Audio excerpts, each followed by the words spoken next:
정부가 지난 21일 2013년 경제정책 방향을 발표했습니다. 크게 세 가지 측면으로 정리할 수 있겠습니다. 첫 번째는 세금 완화, 두 번째는 대출 규제 완화, 세 번째는 임대사업자 정상화. 정부가 인위적으로 바닥을 다지게끔 만들고 있고, 지금 부동산 규제를 뿌리 뽑는다고 당장 가격이 크게 움직이진 않을 겁니다. 이렇게 무너진 시장에서 규제들을 완화한다고 급하게 움직일까요? 하지만 우리는 요거로 또 생각을 해봐야 됩니다.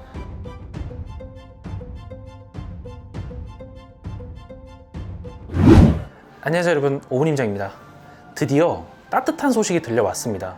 그동안 못 박혀있던 부동산 규제들이 모두 뽑혔다는 건데요. 많은 사람들이 기다리던 내용인 만큼 과연 지금부터 다주택자로 가야 할 것인지, 아니면 이 기회에 매도하고 장기 하락장을 준비할 것인지 이번 오은임장의 영상을 통해서 확인해 보겠습니다.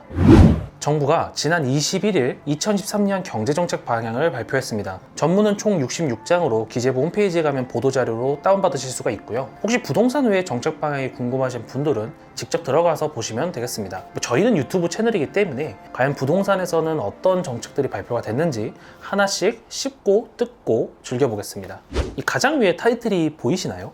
부동산 시장 연착륙. 지난 영상들에서 제가 누차 말씀드렸던 내용이죠. 정부는 부동산 가격에 크게 관심이 없지만 급격한 상승 혹은 하락은 피하고 싶어 한다고요. 그래서 연착륙이 대목적이 되는 겁니다. 다주택자에 대한 규제 패러다임을 전환하여 거래 주체로서의 역할을 강화한다고 합니다. 즉 그동안 적폐 투기권 취급했던 다주택자들을 이제는 매수의 주체로, 거래의 주체로 모신다는 얘기죠. 집권 초기에만 해도 지난 정부의 부동산 스탠스와 크게 다르지 않았던 현 정부가 지금처럼 거래량이 실종되고 미분양이 눈더미처럼 늘어나기 시작하니까 드디어 다주택자에 대한 적폐화를 전환하는 것으로 보입니다. 여기서는 크게 세 가지를 주목해보면요. 첫 번째는 취득세 중과 완화, 두 번째는 양도세 중과 배제 유예, 세 번째는 특례 보금자리론입니다. 취득세는 다음에 표와 같이 바뀌는데요. 조정지역이라 하더라도 2주택자는 이제 똑같이 1에서 3%, 3주택자는 12%에서 6%로, 4주택자 이상과 법인은 6%로 고정이 됩니다. 완화된 취득세율이 약간 아쉽다는 생각이 들긴 하지만 현재 많은 지역이 비규제 지역화 되었고, 내년 초에 아직 규제 지역인 서울과 경기도의 빅4 지역 역시 규제 지역에서 해제된다고 하니 실질적인 취득세 중과 완화의 의미는 좀 더 크게 다가올 것으로 예상이 됩니다. 그 다음으로는 양도세 중과 배제를 연장한다는 거죠. 현재는 양도세 중과가 2023년 5월까지 중과 배제가 되고 있는데요. 이것을 이제 2024년 5월까지 1년 더 연장한다는 내용입니다. 이 내용 역시 저를 포함한 많은 부동산 전문가들이 예측을 했었죠. 과거 이명박 정부 시절에도 양도세 중과 배제를 1년간 시행을 하고 그 다음에 더 연장했던 사례가 있는 만큼 요거 자체가 크게 놀라운 내용은 아닐 겁니다. 그리고 또 중요한 건 특례 보금자리론이죠. 기존에 시행되던 보금자리론을 좀 더 강력하게 보완한 건데요. 이 대상 주택 가격을 6억에서 9억 이하로, 대출 한도를 3억 6천에서 5억 원까지로, 또한 기존 7천만 원이던 소득 제한 역시 이번에 폐지가 됐습니다. 이 거래 활성화를 위해 다주택자만을 유도하는 게 아니라 실수요자들에게도 혜택을 줌으로써 많은 수요층이 참여할 수 있도록 권장하는 내용입니다. 현재 수도권을 비롯해서 정고점 대비 꽤 많이 하락한 9억 이하의 똘똘한 주택들은 실수요자들에 의해 나름 거래량이 터질 것으로 예상이 됩니다. 여기서도 가장 핵심은 취득세 중과 완화겠죠. 가장 강력하면서도 시장에 끼치는 영향이 크겠지만 문제는 법안 통과가 돼야 된다는 거죠. 추경호 경제부총리의 발언에서도 알 수 있는 내용인데, 거대 야당인 민주당의 협치가 필요한 부분입니다. 저희는 이제 유튜브니까 조금 더 직접적으로 말을 해볼까요? 일단 공포를 해놓고 민주당을 압박함과 동시에 아니 우리는 하려고 했는데 저쪽이 방해하잖아, 이런 걸 시전할 것으로 예상이 됩니다. 아님 말고요. 만약 통과된다면 정책 발표가 있었던 2022년 12월 21일을 기준으로 소급 적용이 된다고 합니다. 이 내용도 상당히 중요합니다. 분양권과 입주권의 단기 양도세율을 2020년 이전 수준으로 환원하는 것인데요. 현재 1년 미만은 70%, 1년 이상은 60%인 분양권을 1년 미만은 45%로 1년이 지나면 단기 양도세율을 폐지하는 겁니다. 입주권도 마찬가지로 적용이 되고요. 이게 뭘 의미하는 걸까요? 미분양이 쌓이고 있으니까 제발 좀 사라, 이렇게 해석하는 게 맞겠죠. 단기 양도세라는 건 정부에서 부동산 규제를 적용할 때 가장 선제적으로 취하는 조치 중 하나입니다. 단기라는 말에서부터 이미 투기적 성격이 있다고 정부는 규정하기 때문입니다. 그런 단기 양도세를 완화하거나 폐지한다는 건 그만큼 미분양이 쌓이길 원치 않는다는 것이며, 또한 건설사를 비롯한 공급의 주체에게 미분양 걱정하지 말고 마음껏 신축 좀 지어줘 라고 호소하는 것도 의미를 하고 있습니다. 지금은 분양권과 입주권에 대해서만 단기 양도세를 완화 폐지하지만 이 부동산 시장이 그럼에도 반등하지 못한다면 정부는 기존의 어떤 아파트들에 대해서도 단기 양도세를 완화 폐지할 겁니다. 최근에 부동산 시장에 들어오셨던 분들은 잘 모르시겠지만 원래 2020년 전까지는 등기 후 1년만 지나도 일반 세율이었습니다. 단기 양도세도 상당히 적었고요. 그리고 대출 규제 완화에 대한 내용도 같이 보시죠. 규제지역 다주택자에 대한 주담대 금지 규제를 해제하고 LTV 상한을 30%로 적용한다는 내용입니다. 이것만으로도 역전세 허덕이는 다주택자들을 어느 정도는 구제할 수 있을 것 같은데요. 실제로 서울과 경기도 빅4를 제외한 지역의 아파트들을 많이 들고 있는 다주택자라면 이번 대출 규제로 인해서 자금 융통에 숨통이 트일 것으로 예상이 됩니다. 그 다음 민간 등록 임대사업자의 정상화입니다. 현재 4년 단기 임대사업자는 없는 상태고 아파트가 아닌 주택에만 10년 장기 임대가 가능했는데요. 이제는 85제곱미터 이하의 아파트가 등록 임대 가능해졌습니다. 물론 단기는 안 되고 이것도 10년부터 가능합니다.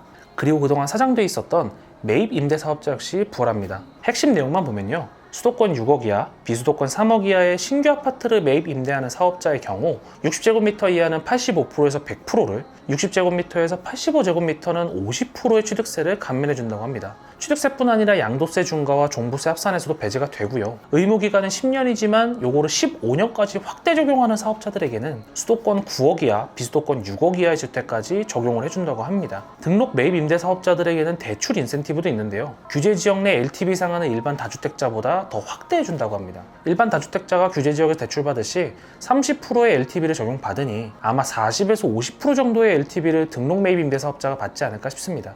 세제 지원과 관련해서 국토부의 친절한 표 정리가 있으니까 저희가 띄워서 보여드리겠습니다.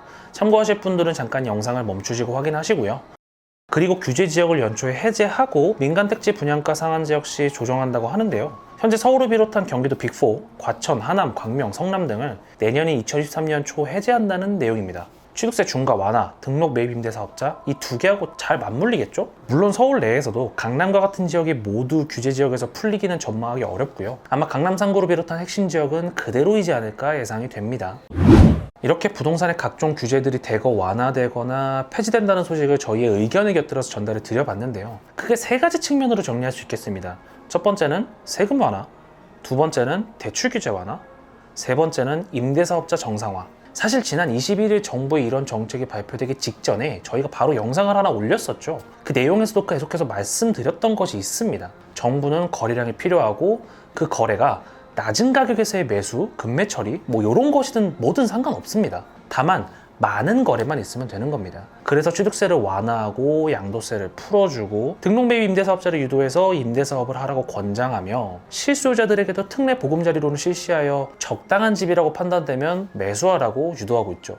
지난 영상에서 말했던 것처럼 정부가 인위적으로 바닥을 다지게끔 만들고 있고 지금 당장은 아니지만 2023년 내년이 확실히 매수의 기회가 될 것임은 분명합니다. V자 반등이 아니더라도 U자 반등이 아니더라도 L자로 어느 정도 횡보한다고 하더라도 정부가 규제를 완화하여 사라 라고 말할 때 세팅을 해두는 게 부동산 역사상으로는 맞았습니다. 하지만 현금 여력이 충분치 않은 분들에게는 아무리 지금의 기회를 하더라도 매수하기가 쉽지 않겠죠. 이건 역시 너무 걱정할 필요까지는 없습니다. 물론 지금의 게임 체인저가 금리이기 때문에 MC 파월이 금리 인하를 내뱉기 전까지는 전세 역시 쉽게 반등하기 어렵겠지만 정책 자료에서도 볼 수 있듯이 정부는 전세 수요를 불러일으키고 있습니다. 다주택자가 현금만으로 집을 사던가요? 당연히 대출을 끼고 사든지 아니면 대부분이 활용하듯 전세를 끼고 사죠. 정부도 당연히 이를 알고 있습니다. 현재는 위축되어 있는 전세 수요를 다시 일으키기 위해서 고정금리 전세자금 대출 상품 확대를 유도하겠다는 겁니다. 즉 시중금리보다는 낮은 금리로 전세대출을 받을 수 있게끔 정부가 손을 쓴다는 것이며 높은 확률로 23년엔 전세대출의 특판도 나올 가능성이 있습니다. 전세 수요가 올라가야 다주택자들이 투자를 해줄 것이고 그래야 거래량을 터뜨릴 수 있기 때문이며 다시 한번 말하지만 정부는 이거를 그 누구보다 잘 알고 있습니다. 이렇게 오늘은 2022년 정부의 마지막 부동산 정책 방향을 리뷰해봤고요. 방금 앞에서 말씀드렸듯 현재는 금리를 비롯한 대내외적 위기 상황들이 부동산 시장을 좌우하는 메인 요소가 될 것이기 때문에 지금 부동산 규제를 뿌리 뽑는다고 당장 가격이 크게 움직이진 않을 겁니다. 다만 일부 지역의 금매가 더 빠르게 소화되거나 추가 하락을 막아주는 수준에서 그치겠죠. 게다가 취득세와 관련된 부분은 입법안에 불과하여 아직 통과가 된 것도 아니며 과연 민주당이 협조해줄 것인지도 불분명하고요. 이렇게 무너진 시장에서 규제들을 완화한다고 급하게 움직일까요? 하지만 우리는 요거로 또 생각을 해봐야 됩니다. 대중들은 항상 현재에 산다는 것이죠. 지금의 분위기가 10년, 20년 계속될 것으로 오판을 합니다. 과거 상승기에도 마찬가지였죠. 규제 지역을 지정하고 세금을 중과하고 대출을 중지하고 거래를 못하게 막아버렸는데도 오히려 정부가 투자 지역을 찝어준 것이라며 풍선 효과 혹은 핀셋 효과가 발생했죠. 말도 안 되게 더 오르는 부작용이 발생했고요. 그때는 상승장이었기 때문에 규제가 겹겹이 쌓이고 있음에도 이 규제가 효과가 없을 것이라고 생각했습니다. 상승이 계속될 줄 알았겠죠. 하지만 지금은 어떤가요? 미국발 급격한 금리 인상으로 부동산 시장이 꺾이기 시작하더니 올해 중순부터는 아무리 규제를 풀어줘도 시장이 크게 반응하지 않았습니다. 조정장 및 하락장에서는 부동산을 사라고 권장을 해도 계속 아파트 가격이 떨어질 것처럼 생각하기 때문이죠. 우리는 확증 편향을 경계해야 됩니다. 우리는 매너리즘을 경계하고 지금 이 시기가 변하지 않고 계속될 것이라는 점도 멀리해야 됩니다. 그게 투자든 내 집 마련이든 모든 것에 적용되는 자본주의 마인드고요. 오늘도 영상 시청해주셔서 감사하고 다음엔 더 유익한 컨텐츠로 찾아뵙겠습니다. 감사합니다.